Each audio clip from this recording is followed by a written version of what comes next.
and welcome to the show, all about artists. And I have a special guest today, Eric N. Peterson, a very talented artist, cartoonist, illustrator, and drummer. Mm-hmm. You can find his prints on and etc. On Pixel. That's Pixel.com. Would you like to purchase some of his, or one of his books, or also his prints? And his book Stuff, which I have here on the table, a collection of scrapbook art by Eric N. Peterson. And you can get that on Amazon. He lives in Atlanta, Georgia, with his lovely wife, Nina. Welcome to the show, Eric. Thanks for having me, Susan. I'm happy to be here.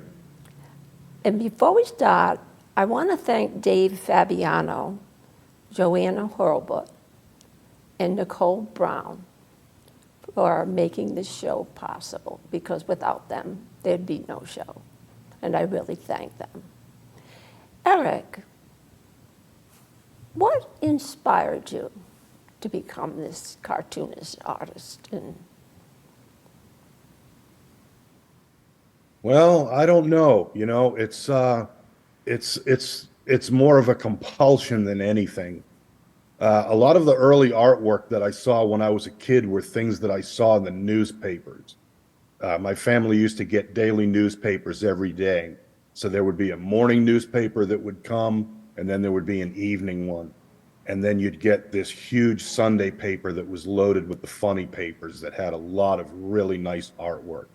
I think I'd found cartoons to be easier for my mind to handle at a young age in terms of drawing. So a lot of my early inspirations came from editorial cartoonists.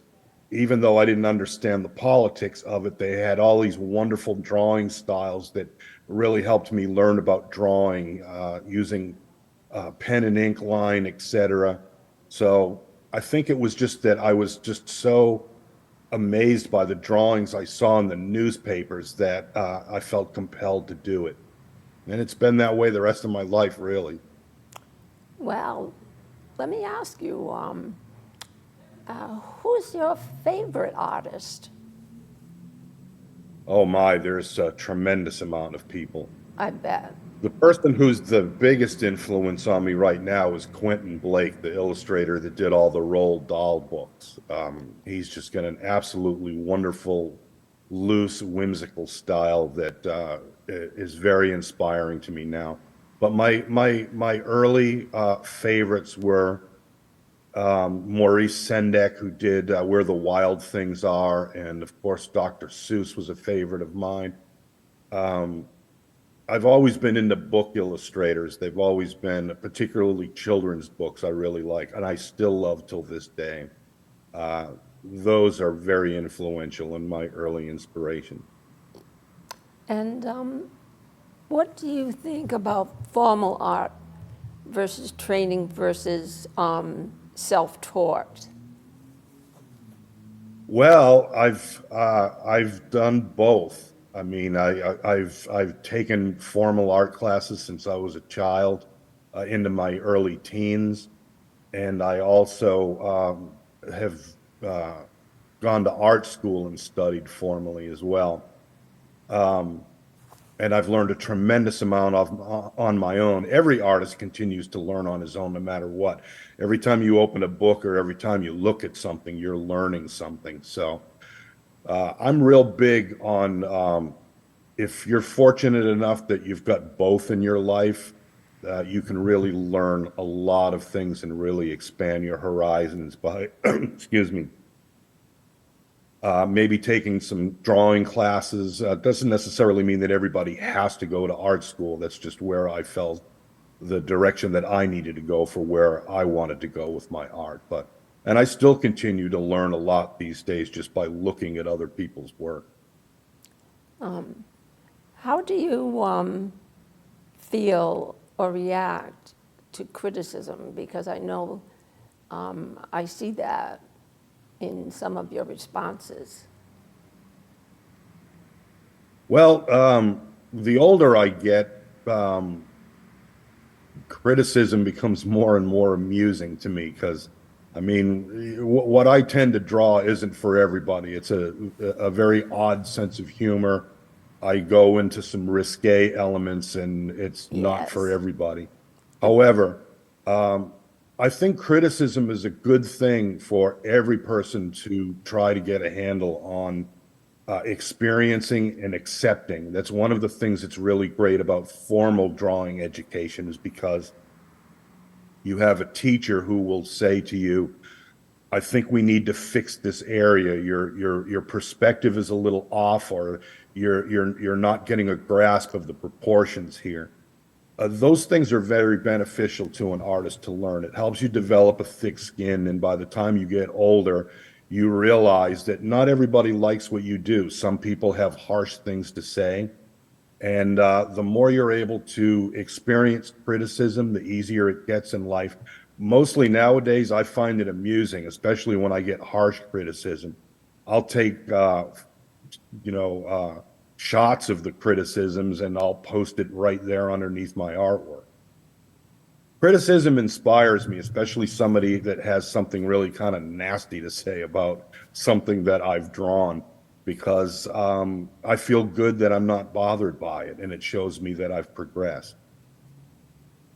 Well, what does music play in your creativity?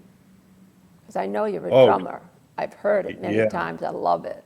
You do, it's wonderful. Thank you. Thank you. Yeah, music is a tremendous influence on me. It's like it's very synonymous in what I do. It's another major inspiration. I mean, since my teenage years, really, I always liked to have music playing while I'm drawing, not as background noise, but something that I'm carefully listening to. A lot of the times I'll hear things that are in the lyrics or something that's happening in the music, and that will directly influence what I happen to be drawing or painting at that time. Why don't we see a few pieces of your artwork? Maybe we show a couple right now. Sure thing. Here, I've got a few pieces here, some stuff that I've been doing over the last few months. I've really been into doing these really loose sort of watercolor montages of different images. I like to improvise a lot. I try not to think too much about what I'm doing. I feel it sharpens my wits and it sharpens my ability to experience a lot of freedom while I'm working without thinking too much about the composition. And sometimes a piece of artwork will work that way, and then other times it won't. But for the most part, I get what I like. But here's a watercolor that I did just this morning. This is the most recent one that I've done.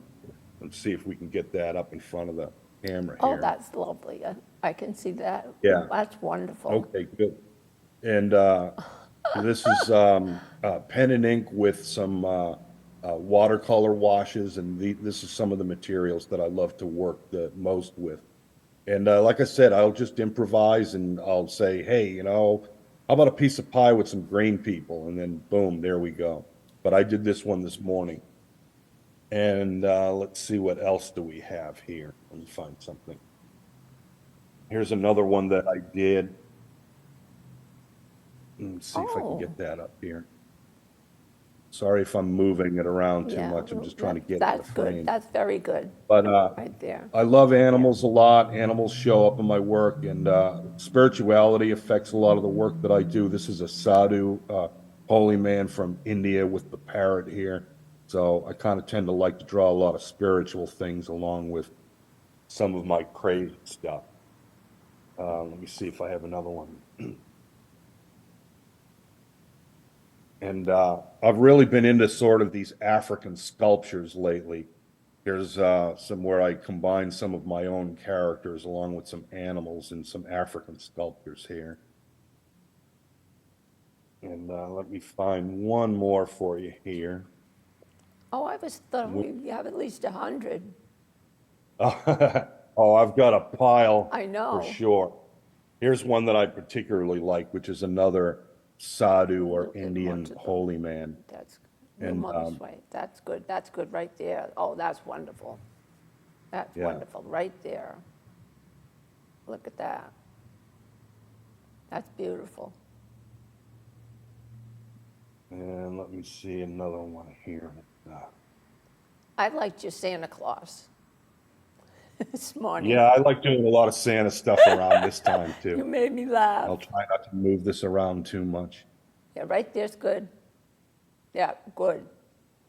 And I'm very much into Zen philosophy, so I have a lot of samurai kind of stuff that shows up in here. And I really like to draw plants and lizards and things like that too. So yeah, That's that's good. kind of a portion of what I like to do. Well, who were the earliest supporters of your art? Oh, definitely my grandmother for sure. My grandma was an oil painter. So when I started to get real serious about wanting to draw, she was just totally on board and was very happy with me doing that. And she was always signing me up for museum classes and things since I was a kid. So she's always been possibly my first big supporter. Hmm. How do you feel about computer art apps? Oh, I love them. Um, I actually started doing digital art a little bit over a year ago for the first time in my life. I've always used traditional materials my whole life. I never had anything originally against digital art. It's just that I just never really had any use for it until about a year ago. A friend of mine needed a project, asked me if I could participate in a project that was going to require some digital artwork, and I did not know how to do that. So I rose to the occasion, and I hooked up with another friend of mine who got me off and running with a couple of quick lessons, and I took to it like a duck to water. So I do a lot of digital art these days, but I still like to do a lot of traditional stuff with my pen and ink and watercolors too. But yeah, I love digital art. I'm all for it. Excuse me. What encouragement do you have for beginners, young people, old, etc.? The number one thing is love what you're doing. That's above everything else. It's more important. Um, and try not to compare yourself to what other artists are doing. It's like everybody's on their own journey. It's like whatever I do or whatever somebody else does, other artists don't really have anything to do with what you're doing. So I try to encourage people to not get discouraged by comparing themselves to what other artists are doing. Every artist is in the place that they need to be developmentally, and if you learn to love what you're doing and not have unrealistic expectations or unrealistic criticisms about yourself, just allow yourself to have fun, allow your art to teach you things, and allow your art to give you pleasure. If you can enjoy what you're doing, it's an open highway, and you're in for a really good time if you learn to like what you're doing and don't compare yourself to others. Yes, I get a lot of pleasure out of doing my work, and I'm not a really, like good salesman, to put it that way, a hard, nose kind of person, and so how do you do that? I mean, get your work out there. What is your ways of doing that? Well, I'm a really big supporter of social media, Facebook, Instagram, whatever it is that you use. I remember the old days when I was a young person trying to get my work out there, and it was way long before there was ever such a thing as the internet, and nobody had home computers. And in those days, you really only had a couple of options. You either got a publishing deal with somebody where your work would be printed in a book or a magazine, or you had to hit the pavement trying to get your work into a gallery. There really was not much in between. I was kind of fortunate at one point because I found out about this whole network of something that was new to me called self-publishing, and this was back in the late 1980s. And pre-internet, that was a very good outlet for me because I was able to create and draw comic books with a friend of mine, and we sold them as a mail order business. And there were publications where you could advertise, and it was a good way to get. I literally was selling work around the globe. I mean, on multiple continents. I had that's how far the communication for self-publishing in those days could reach. So it was a good experience. But by the time social media came along and I started to get the hang of working with social media, it's just absolutely phenomenal. It's like you can do a drawing. There's times that I've done a drawing, and within 15 minutes, I have somebody sending me a text message asking if they can buy it. That never would have happened back in the 1980s. Not that fast. Definitely not. And Yeah. that's for darn sure. Why did you choose cartooning as your major mode of expression?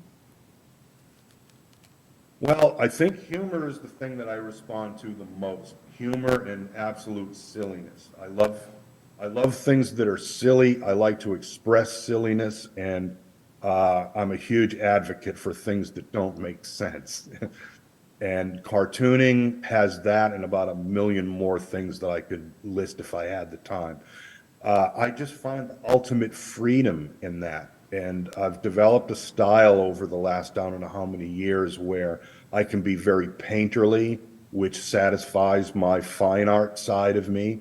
I can illustrate themes, which satisfies the illustrator part of me.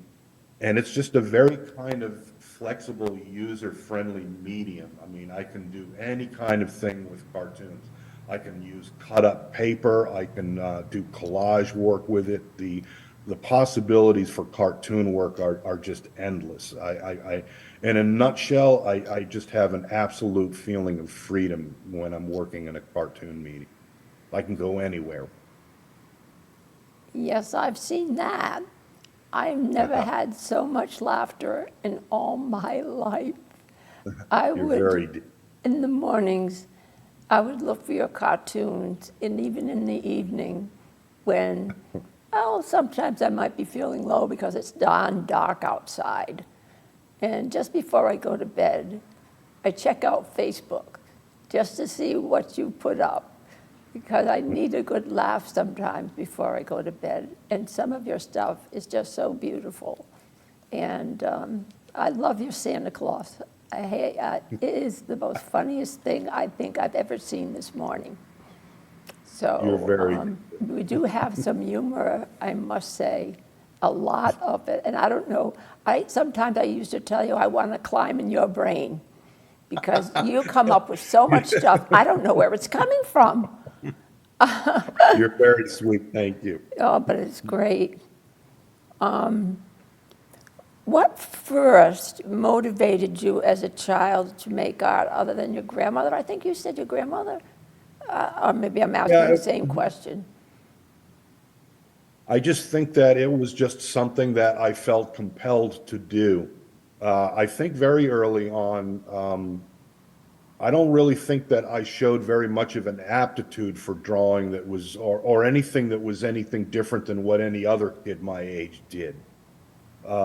But for some reason, by the time I was around 9 years old, I was we had an indoor recess at school because it was raining outside, so we couldn't go out. So the classrooms opened the doors and all the kids could run back and forth between the classes, et cetera.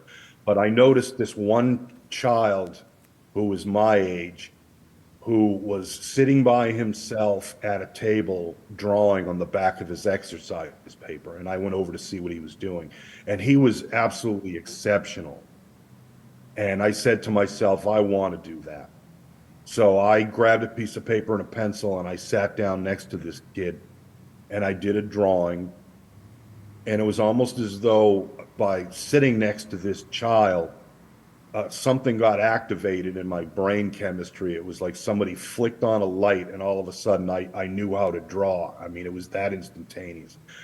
He and I immediately became best friends, and we spent a lot of afternoons together over at his house over the next few years drawing together. And he was a very good companion, a good friend, and possibly my biggest inspiration, I would say, because if it wasn't for this kid, I think something clicked on in my brain, and it's been there ever since, just being near him. What thoughts do you have on fine arts versus commercial? I can't say it. You know what I mean. Commercial art? Thank you. Uh-huh, uh-huh. Well, my background is in both. I studied both in school. I studied painting and drawing and design, and I also studied illustration and graphic design as well. And I learned a lot about printing properties, et cetera, for publication. And I'm real happy that I studied both. It's like I don't find them to be separate hemispheres. It's like everything that I ever learned about fine art helped me with my commercial stuff, and anything that I ever did as far as commercial stuff goes helped me with the fine art part of my brain. So I feel very fortunate and very grateful that my background in both have done me well in life. Well, we're going on about 6 minutes, so I want to just get a heads up on that. But what thoughts do you have on representational art versus abstract?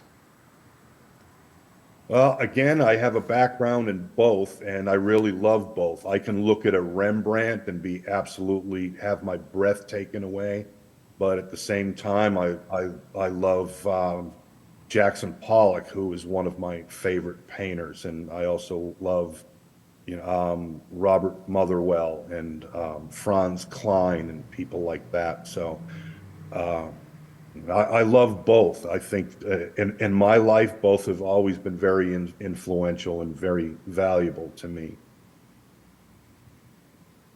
Do you have a spiritual connection with your art? For sure I do. For sure I do. I mean, every time, before I really even knew what it wasn't until I got older that I started to identify that that's what that was. And when I say spiritual, mindfulness is the thing that is the term that I would use to describe it. Because if I'm working on a piece, I notice that my breathing steadies and my mind slows down. My mind is not occupied with any other thoughts other than what I have right in front of me. And when I'm painting and drawing, I'm totally in the moment. And it's quite an amazing feeling to have. Eric, can anyone do art? Absolutely, absolutely. One thing that I'm real big on nowadays is trying to dispel the myth that only some people can do art. And I believe every single person has the ability to do some kind of art, whatever that may be. I mean, I will never be a Rembrandt or a Van Gogh. I would never want to be, even though I love those artists. I just try to be myself. But everybody has the ability to be creative. And I don't think that it's some sort of elite club that only some people are artists and some people aren't. I mean, not everybody will gravitate towards being a painter, But if you're not a painter, maybe you're a photographer or a poet. Or if you're not either of those, maybe you're good at bowling or gardening. But all of that kind of stuff is art. I mean, even if you're someone who manages a corporate team, there's an art form to that. You know how to work with people. You know how to maneuver all these movable pieces to make everything functioning as one unit. That's an art form. That takes a talent and a creative ability to be able to do things like that.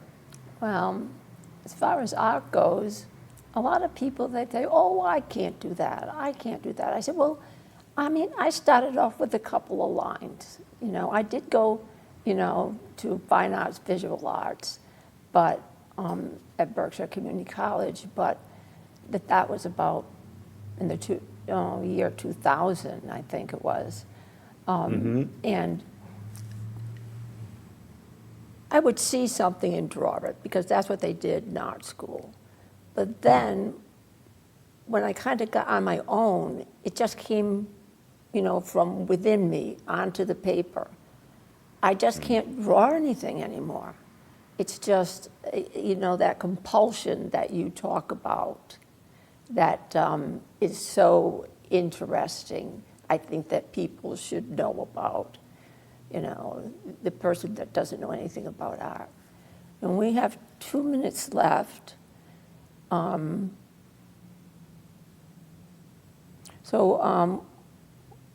do you think about good art versus bad art? Well, I don't really see anything as bad art. The only way that I could see anything as being bad art is if you had bad intentions when you were creating it. Okay. Every single person has a different view of what's good or bad, so it's kind of moot to say that one is one or the other. It just is what it is. And we don't love everything that we see, and we don't dislike everything that we see. It's like it's all art, and it's all relevant, and it's all important. And what one person likes, another might not, but there's room for everybody to have different opinions of what they like or not. I have another question for you is, how do you price your art? It usually depends on what it is that I'm doing. I mean, if I'm very fortunate enough where somebody gives me a lot of creative freedom to do what I want, that makes it a lot less of it being like a job, you know, so to speak. But if I have to do a lot of art direction, like if somebody has a lot of different ideas and they want lots of different things in it and it's very time consuming, that might be a piece that's probably going to be a little more costly. Well, we've got about 48 seconds left. Is there anything you want to say to the people out there, Eric? Because Yes, enjoy your life. And if you've got something that makes you happy, do plenty of it. Do things that make you happy. well, I've been doing that all my life, and I've had one heck of a one, and I'm still, you know, saying, if I can't do it, like I said, this art show, I said, I can't do it. So I said, well, then you do what you can't do, Susan. And so that's the way I've lived. And Yeah. so it's made me happy. So I want to say goodbye, folks, and have a good rest of your day. Say goodbye, Eric. Goodbye, everybody. And Susan, Bye. thank you so much for having me here. It was a good time. I enjoyed it. Same here. I loved it.